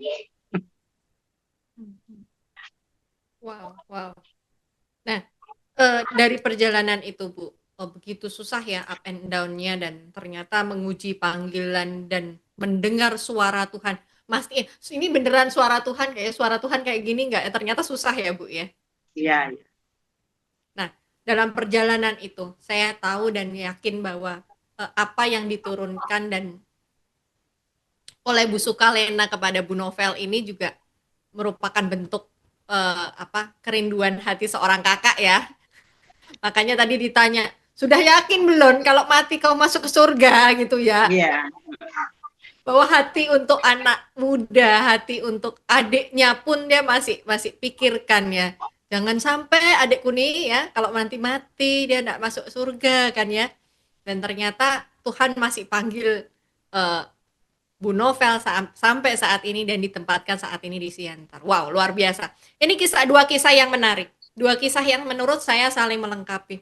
Sama-sama berselibat ya, sepet terbesit berselibat. Pak Lingga untung Tuhan luruskan karena dianggap kurang ini Pak, kurang mampu berjalan sendiri, maka diperlukanlah ya penolong bagimu, maka dikirimlah ibu ya. Kalau Bu Novel ini mencari dia siapa yang mau ditolong. Saat ini Bu Novel sedang mencari siapa yang mau ditolong. Kalau memang nanti tidak ada pria yang mau ditolong sama dia, ya sudahlah, aku menolong orang-orang miskin dan terlantar ini. Begitu ya Bu ya? Ya, Inilah itulah Bu. Compassion for the Generation. Kita tahu bahwa proses ini tidak mudah. Merindukan dan memperhatikan jiwa-jiwa yang terhilang ini pun tidak mudah.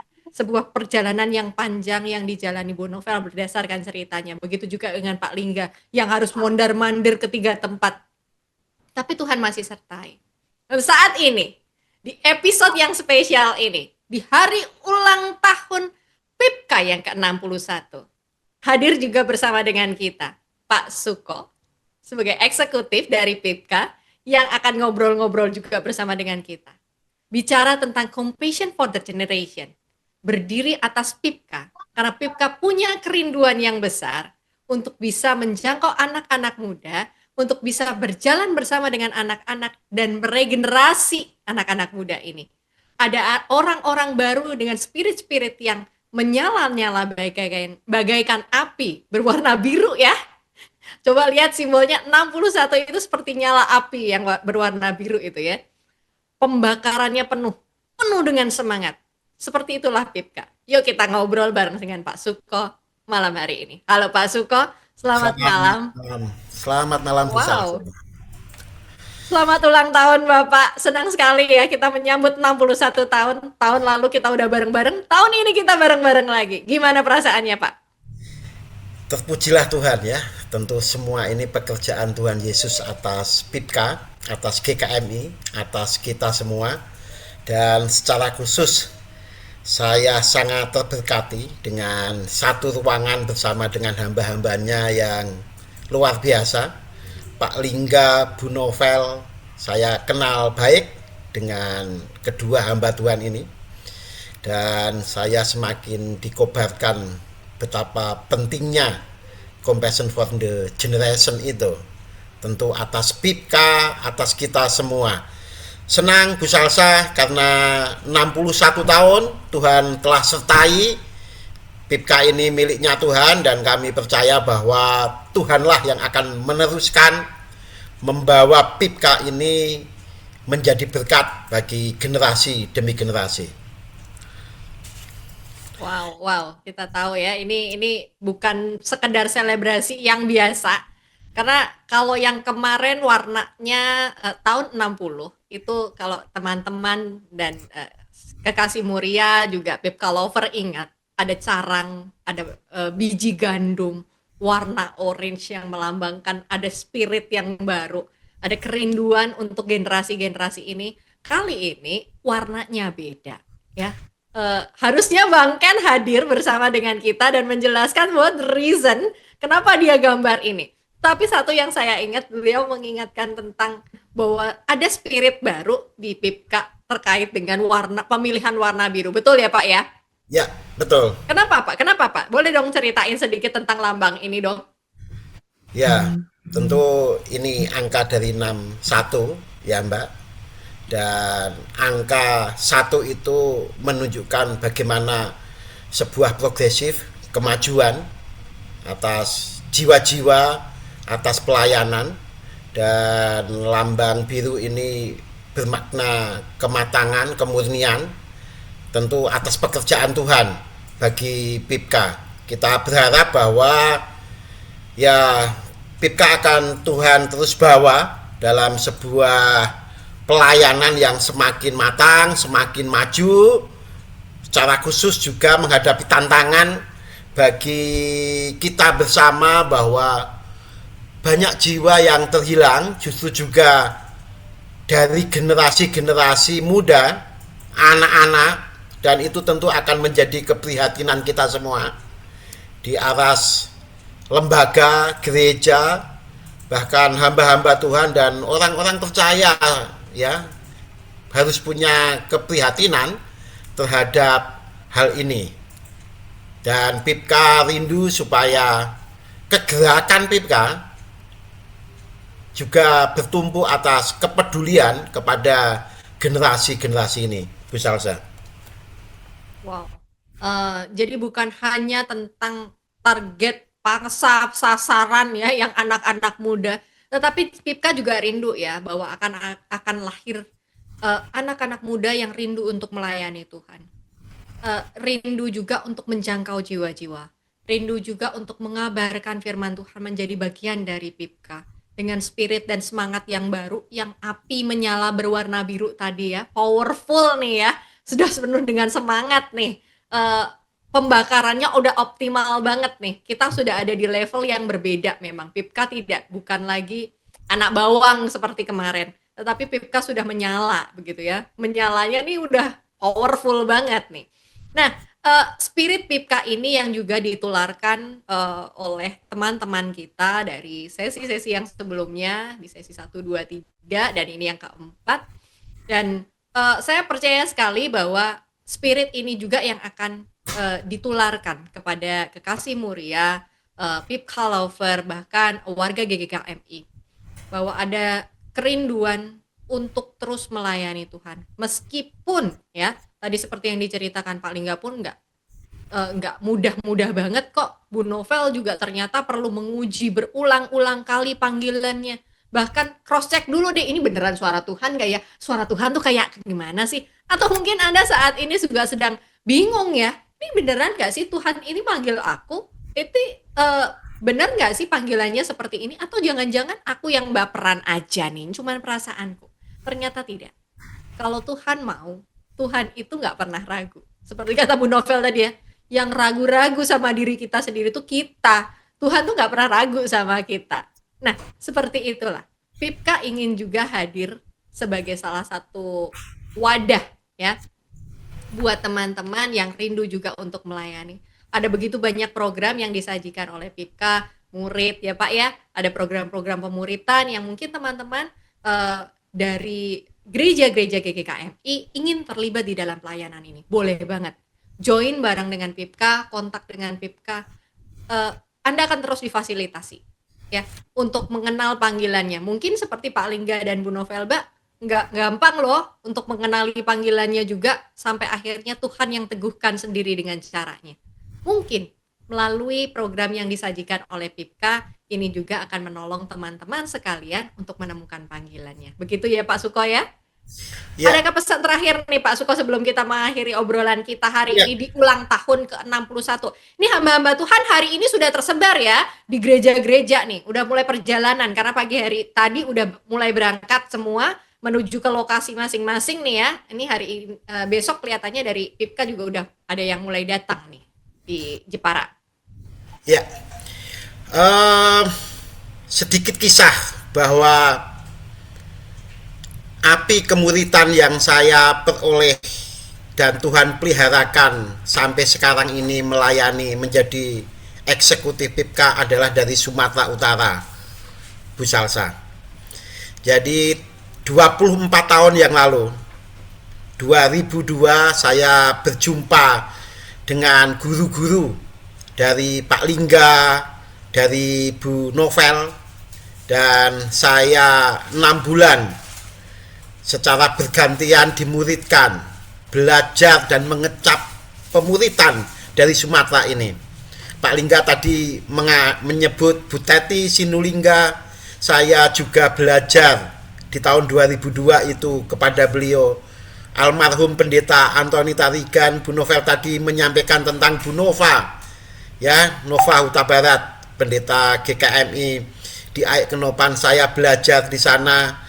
Saya belajar dengan Ibu Sukalena Sembiring, belajar dengan Bu Mariati Barus, dengan Bu Lediana, dan itu adalah pengalaman yang tidak pernah saya lupakan. Bagaimana Tuhan mengubahkan, waktu itu saya sudah akhir studi teologi, Bu Salsa, tapi pertobatan, penekanannya yang jelas, dan bagaimana memuridkan dan menginjil, saya belajar dari teman-teman di Sumatera Utara. Jadi saya ini leteknya Pak Lingga sama Bu Novel, karena sama-sama belajar dari guru yang sama tentang pemuritan. Memang saya diinjili oleh Pendeta Emeritus yang dulu juga berpelayanan di GKMI Jepara, Pendeta David Trianto.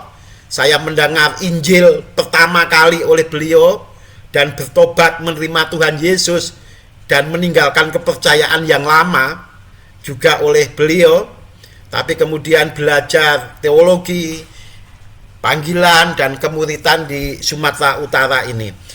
Bagi saya, Bu Salsa, menjadi murid dan dimuridkan adalah keharusan bagi setiap orang yang percaya pada Tuhan Yesus.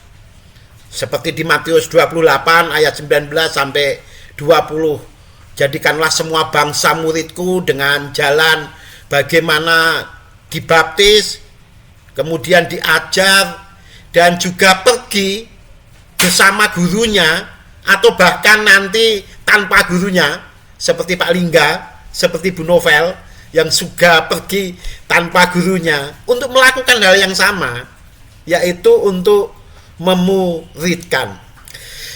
Memang generasi ini perlu pengelolaan rohani yang terstruktur, yang matang. Saya meyakini bagaimana pentingnya pertobatan. Kedua hamba Tuhan, Pak Lingga dan Bu Novel, sangat jelas bagaimana mereka mengerti pertobatan mereka. Kemudian tahap yang kedua itu adalah dimuridkan. Dan kedua hambanya di sini termasuk saya juga mengalami itu. Dimuridkan. Pak Lingga yang ketiga tadi mengajar tentang bagaimana melatih mereka dalam sebuah persekutuan dan kemudian dilatih dalam pelayanan. Baru kemudian bisa menjadi murid yang terlibat dalam misi. Jadi bertobat, dimuridkan, kemudian hidup dalam sebuah persekutuan. Bersyukur saya menikmati persekutuan dan hidup dalam persekutuan guru-guru dan orang-orang percaya yang mengajar dengan benar kepada kami. Lalu saya dan kita semua dilatih untuk bagaimana berpelayanan. Dan sekarang ini kita menjadi yang bersama-sama terlibat dalam misi. Ya, bukan dengan guru lagi, karena kita sekarang juga sedang mengajar murid-murid, supaya nanti ketika kita pergi, murid-murid itulah yang akan mengerjakannya. Itulah Compassion for the Generation, Bu Salsa. Wow. Terakhir saya ingin mengutip bagaimana pendiri PIPKA. Kita tahu pendiri PIPKA itu ada 3, Pak Theophilus, kemudian Pak Hirmantan, dan kemudian Pak Andreas. Pak Andreas menulis sebuah buku kecil, sederhana, judulnya Aku Berhutang. Hutang apa yang ditulis dalam buku itu? Hutang untuk memberitakan Injil, dan juga hutang untuk menyiapkan generasi yang berikutnya, memuridkan. PIPKA sudah 61 tahun, saya belum ada waktu itu. Tuhan percayakan saya terlibat di PIPKA ini. Jauh sebelum saya ada, PIPKA sudah ada. Tetapi sekarang generasi-generasi kamilah yang dipercaya untuk terus mengerjakan Injil ini. Yang sangat saya ingat ketika saya diajar pemuritan oleh Pak Andreas Setiawan tahun 2005. Beliau selalu berkata kepada kami, jangan NATO. Jadi jangan NATO, katanya Pak Andreas. Jadi not action, talk only. Tidak ada aksi, cuma bicara. Generasi sekarang juga menanti-nantikan itu. Seringkali generasi tidak terlibat karena kita hanya bicara dan tidak memberikan teladan, tidak menjadi guru, tidak menjadi pengajar, mempersiapkan mereka dengan benar. Dan inilah saatnya Compassion for the Generation itu kita wujudkan di lingkup yang terkecil kita. Keluarga, gereja kita, orang-orang yang ada di sekitarnya, di PIPKA, dan yang lebih luas lagi. Terima kasih Bu Salsa, itu dari saya. Wow, luar biasa ya. Ada Compassion for the Generation. Bagaimana berawal dari orang-orang yang bertobat. Orang-orang yang bertobat mengambil keputusan untuk lahir baru.